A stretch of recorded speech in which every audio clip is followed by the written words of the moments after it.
Gracias por estar una vez más con nosotros en Sin Esquemas. En la entrega de hoy tendremos una muy interesante conversación con una especialista en el área de psicología, precisamente en los momentos en que estamos viviendo de confinamiento, de aislamiento.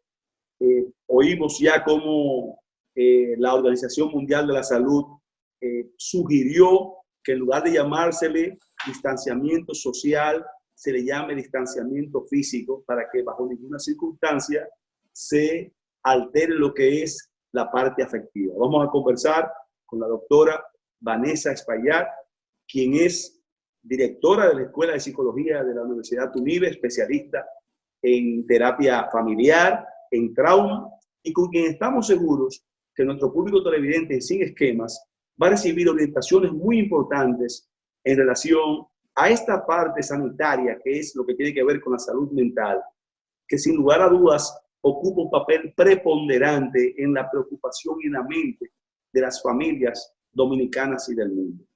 ¿Qué tal, doctora? ¿Cómo se siente? Gracias por estar con nosotros en Sin Esquemas.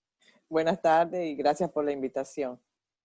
Bueno, vamos a empezar seguido en materia, doctora. De acuerdo. Usted como una persona conocedora, estudiosa y con amplia experiencia en todo lo que tiene que ver con la parte familiar, hay un elemento que quizás y sin el quizás no lo habíamos vivido nunca, no solamente en República Dominicana, sino en ninguna parte del mundo. Estamos hablando de un confinamiento, de una especie de acuartelamiento en nuestras casas de las familias por un periodo de tiempo bastante largo.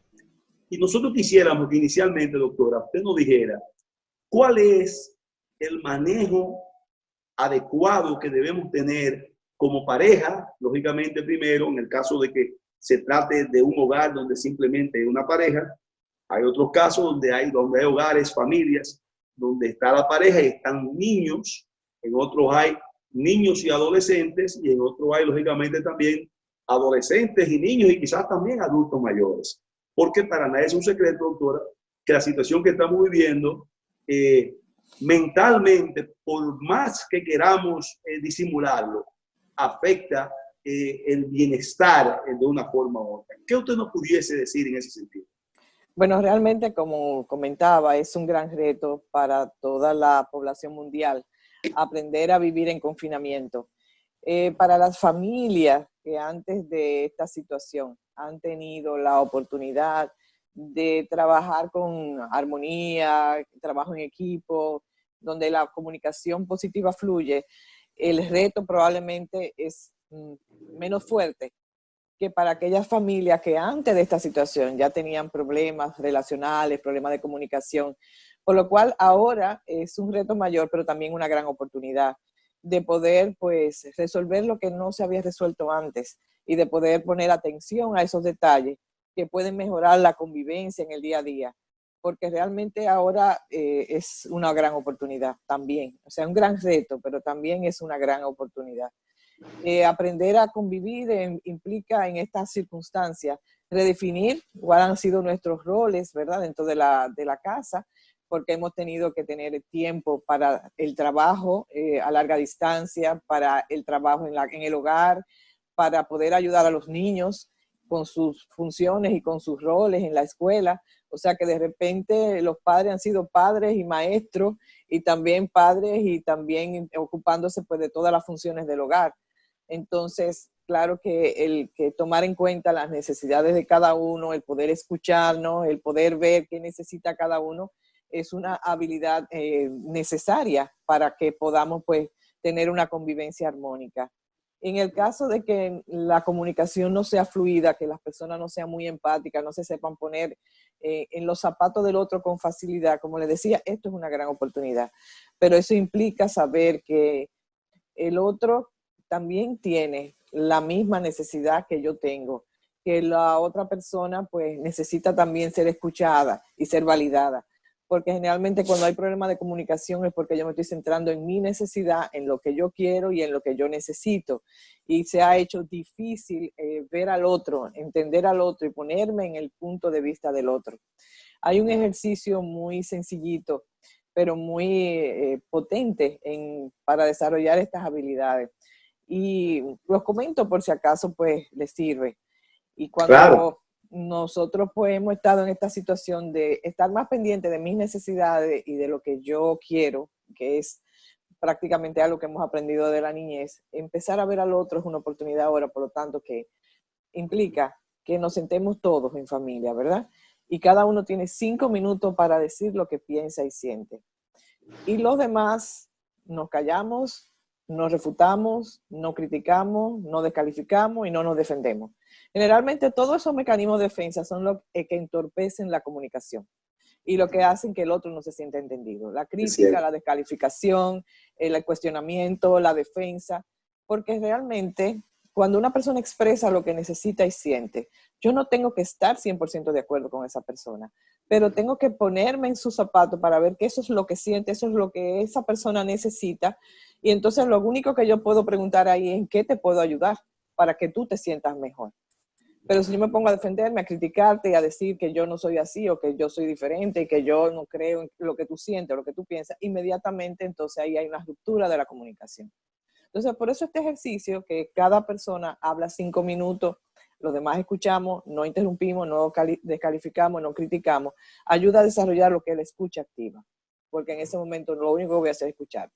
En esos 5 minutos, si hay uno de los miembros de la familia que nada más quiere oír 2 minutos, hay 2 minutos que lo escuchamos y 3 minutos en silencio, porque es su tiempo. O sea, o sea que, doctora, que en esa terapia, en ese método que usted está sugiriendo, si una de las partes, porque no quiere ocupar más de sus 5 minutos, entonces se queda callado, todo lo demás nos quedamos callados por 3 minutos. Exactamente, sí, porque es para desarrollar la escucha activa y el respeto al tiempo del otro. Y hay muchas veces. Y si eso, perdón, doctora, y si eso, el que se toma solamente 2 minutos, lo ve como quizás cierto sarcasmo por parte de los demás, que lo que están haciendo es, bueno, nos vamos a quedar callados hasta que tú termines. ¿No te traería algún tipo de inconveniente? ¿Cómo se manejaría eso? De manera tal que él vea que simplemente le estamos respetando sus 5 minutos, aunque él ocupase 2 minutos nada más. Realmente lo que dices es muy importante, porque la conducta no verbal es tan importante como la verbal. Y la conducta no verbal, vamos a decir, refleja más sinceramente nuestros reales sentimientos. Claro. O sea que la conducta, las microexpresiones y el tono de voz son más potentes que las palabras. Entonces yo con una microexpresión puedo descalificarte, puedo criticarte y puedo hacerte daño. Por lo tanto, eso es muy importante tomarlo en cuenta, porque esto es un ejercicio para hacerlo con mucho respeto y mucha consideración al otro. Y saber que si la persona nada más puede hablar 2 minutos es porque tal vez no ha tenido mucho tiempo en su vida de hablar, dialogar y expresar lo que siente.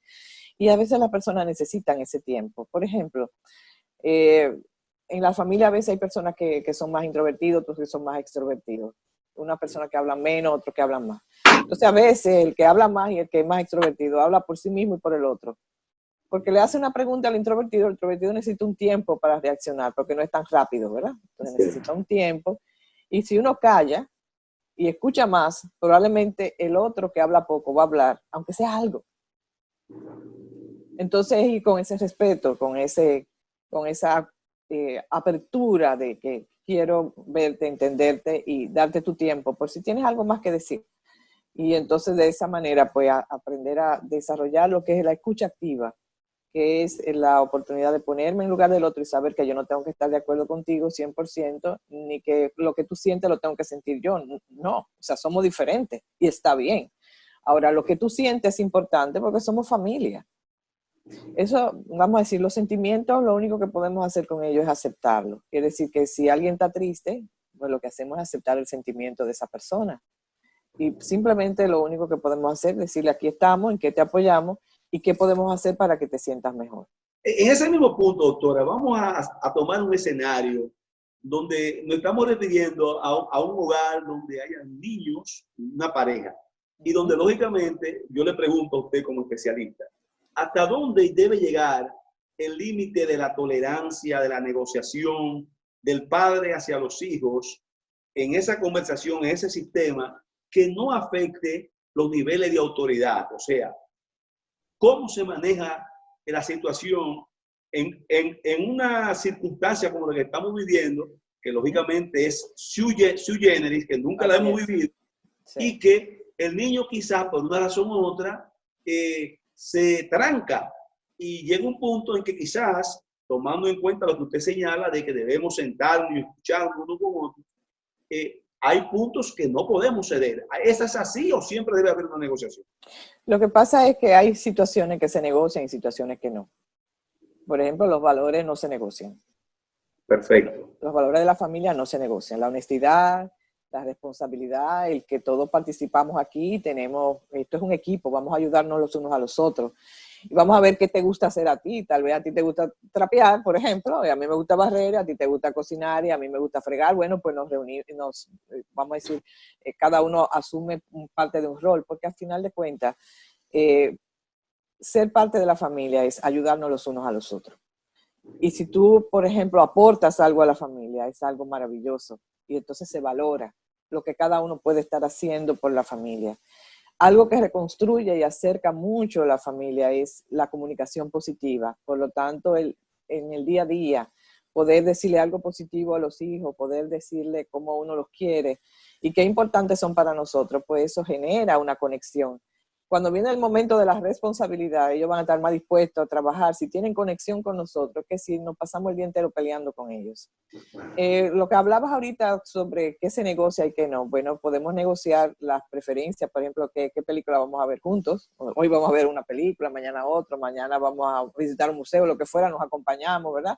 O nos podemos poner de acuerdo en lo que comemos, nos podemos poner de acuerdo en si hay una situación que a mí me Pero, por disgusta. ejemplo, en la parte, doctora, que quizás una preocupación de muchos hogares, de muchas familias, en la parte donde tanto en niños como en jóvenes adolescentes, como en jóvenes mayores, en esta situación de confinamiento, se está dedicando mucho espacio, la mayor parte del tiempo, por parte del niño, por parte del joven, a sentarse enfrente de la computadora, enfrente del laptop. ¿Hay forma de cómo usted negociar también esa parte? No, tú tienes límites.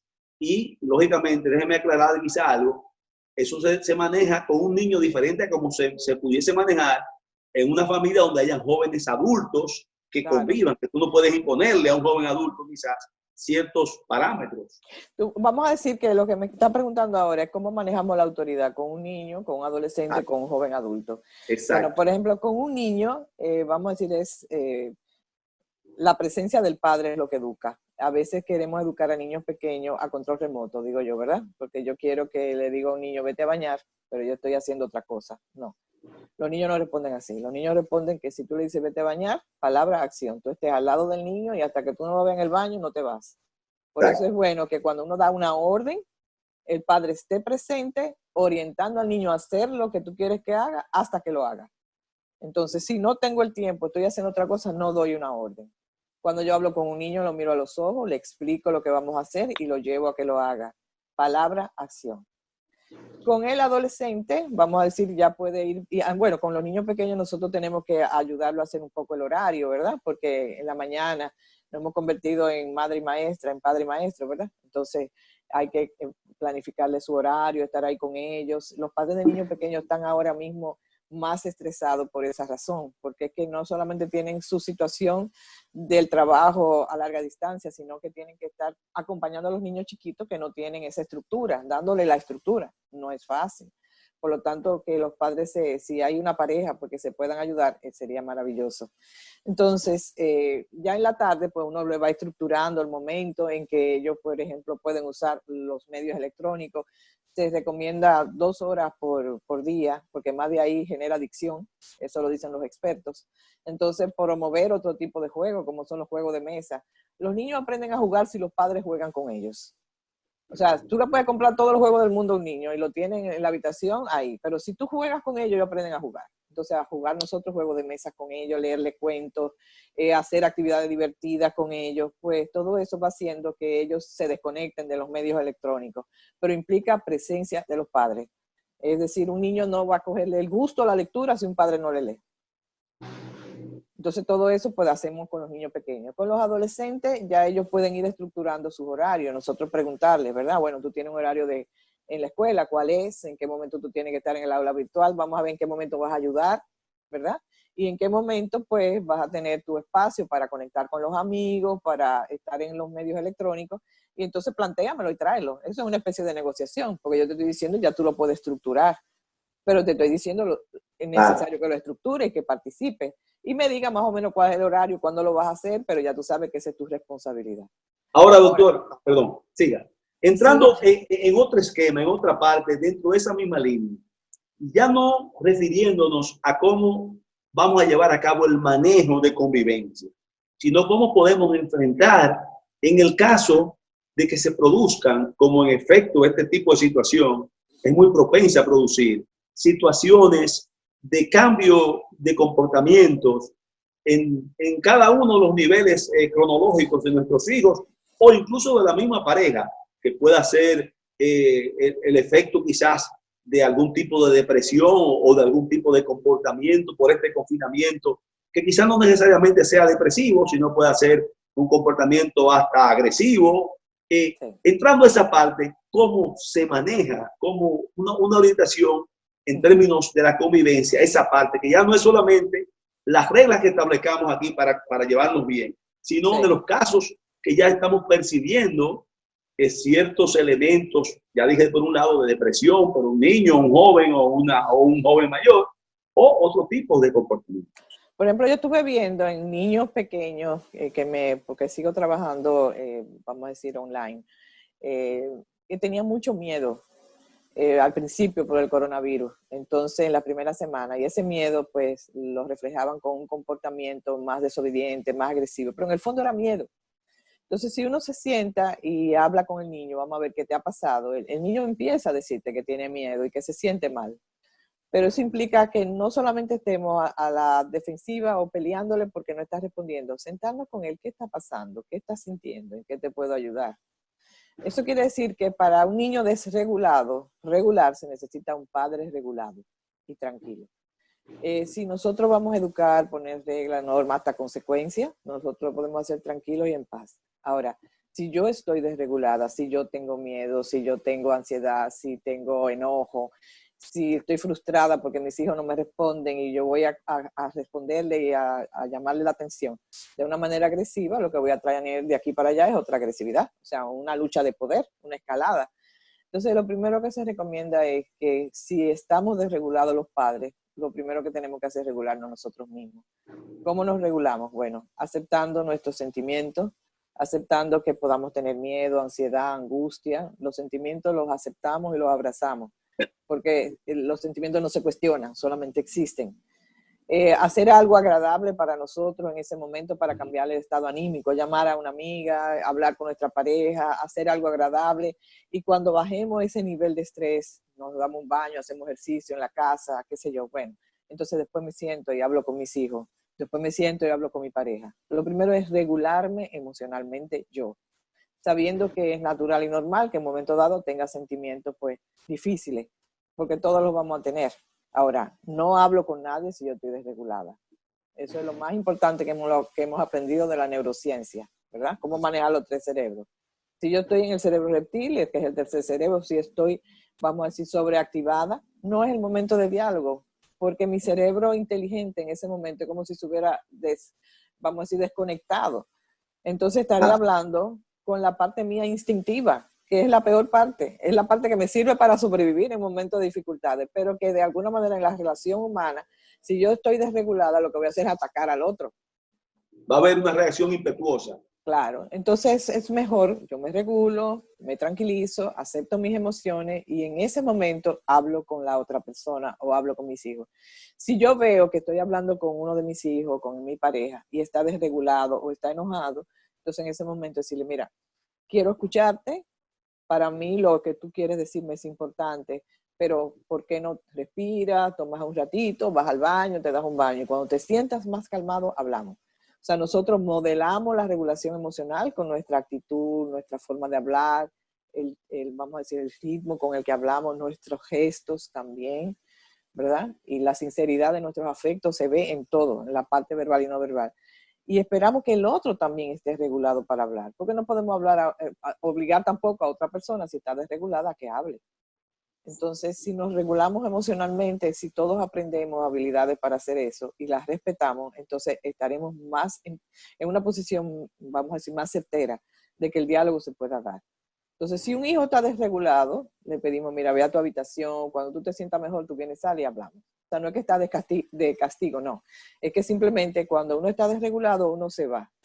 Es importante que veamos que en algún momento de la convivencia, tal vez uno se sienta mal y se va a ir solo a un lugar. Pues vamos a dejarle ese espacio para que se regule, para que busque la manera de sentirse mejor y no obligarlo a estar en la convivencia si no se siente bien en ese momento, ¿verdad? O al diálogo. Entonces, cuando te sientas mejor, me avisa y hablamos. Algo importante evitar es lo que se llama la evasión, porque cuando estamos con el cerebro reptil activado, de los 3 cerebros es el más básico, ¿verdad? No puede actuar o por ataque, y ahí no hay manera de resolver ningún conflicto, o por evasión. O evitando. Exacto, porque el miedo me lleva o a atacar o a evadir. Al final es miedo. Miedo Claro. a que no me escuchen, miedo a que no me comprendan, miedo a no ser entendido. El miedo, pues, es nuestro peor enemigo de alguna forma en ese sentido. Y se expresa de diferentes manifestaciones. Claro. Entonces, si yo estoy evadiendo es porque tengo miedo. Si yo estoy atacando es porque tengo miedo. Entonces, vamos a calmar el miedo, que el miedo nada más nos sirve bien para cuidarnos. O sea, yo digo que el miedo tiene una función maravillosa. Por ejemplo, estamos en confinamiento porque tenemos miedo y nos estamos cuidando. Bueno, claro. Ahora, si tengo miedo en la relación con el otro porque creo que no me vas a escuchar, que no me vas a entender y te ataco o evado, no hay forma de que la comunicación se resuelva. Entonces es muy importante pues tener la posibilidad de regularnos y ser valiente para comunicarnos con el otro y hablar desde la necesidad, qué yo necesito y qué yo quiero. Y escucharte a ti, qué tú necesitas y qué tú quieres. Y ver entonces ahí qué negociamos. ¿Hasta qué punto, doctora, entiende usted como especialista en el área, que los padres dentro de esta situación, si perciben en un adolescente que el comportamiento del mismo no está respondiendo a quizás a esas terapias o a esos métodos que usted con mucho conocimiento nos está enseñando, y vemos hasta en cierta forma percibimos cierto tipo de peligro en ese adolescente que se ha desconectado totalmente quizás de una forma de convivir mucho más dinámica, mucho más activa? Me refiero al jovencito de 13 a 16 a 17 años, para ir por partes. ¿Hasta qué punto uno puede seguir manejando sin que le dé una nota de alerta de que se vea obligado a pedir ayuda externa? En estos casos, pedir la ayuda de un especialista, como el caso suyo y como los especialistas de esa área. Bueno, realmente los adolescentes tienen la siguiente característica de manera natural, normal y sin confinamiento, que se separan un poco de los padres y les gusta estar solo y empiezan a trancar la habitación de su cuarto. Exacto. Y te dicen, toca la puerta para entrar. Eso Exacto. Es normal y está bien, y eso es sano, y eso es parte de su ciclo de vida. Ellos prefieren en cierto momento estar con los amigos y compartir con ellos porque es como, ok, ya aprendí de mi familia, tengo herramientas, ahora me voy a la sociedad, y pertenecer en los grupos sociales se me hace muy importante. Ahora, aunque ellos no lo digan, siguen necesitando de sus padres, aunque ellos no los reconozcan. Un abrazo de sus padres es maravilloso y es sanador. Entonces, lo que pasa algo, doctora, ahora escúcheme, que con esto del COVID-19, aún estando en la familia confinado uno y que uno esté sano, se da la situación en que los hijos, o por una razón u otra, están tan influenciados ya con el distanciamiento, que hasta se muestran hasta en cierta forma resentidos a mostrar quizás esa afectividad que tenían hace apenas un mes. Sí. Y hasta ellos mismos ya se han automatizado para que si tú te le acerques y lo abrazas, ellos no te rechazan, pero te dan una muestra de que no quieren como mucho. ¿Cómo se maneja eso también? Sígalo abrazando, aunque ellos no quieran. Okay. Sígale diciendo, okay, tú eres importante para mí, yo te quiero y yo sé que es difícil para ti. Yo sé que, por ejemplo, sí, imagínense, los deportistas están, vamos a decir, se sienten muy mal en este confinamiento porque son gente de aire libre, de actividad, y entonces ahora mismo recluidos en la casa no es fácil para ellos. Los que son muy sociables también, vamos a decir, esto le ha dado muy duro. Imagínense los jóvenes que están ahora mismo en último año del bachillerato, que todos sus rituales de despedida prácticamente se han postergado y nunca podrán ser igual, ¿verdad? Cómo lo viven, o sea, el duelo que están sufriendo y que están pasando. Entonces tenemos que ser muy empáticos con esos sentimientos, con lo que ellos están viviendo, saber que nosotros podemos entenderlo y que no vamos a renunciar a darle un abrazo, un beso y decirle que tú eres importante para mí, yo te quiero y que tú necesitas para yo poder apoyarte. O sea, conectar con ellos, conectar con su miedo, conectar con su enojo, conectar con su soledad, ¿verdad? Y a decirle que, bueno, todo pasará, darle la esperanza. Todo pasará y volveremos a estar juntos.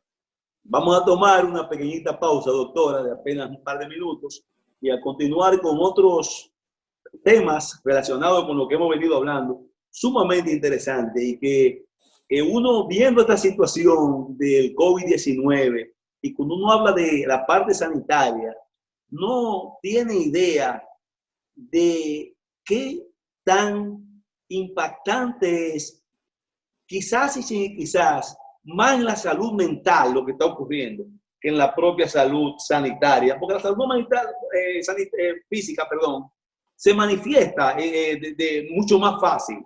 En el caso de la mental, uno tiene que tener un manejo quizá un poquito más perceptivo, un poquito más de seguimiento, y por eso es lo importante de este tipo de conversación que estamos obteniendo con alguien con amplio conocimiento en esta área, experiencia en esta área. Continuamos apenas en un par de minutos. De acuerdo.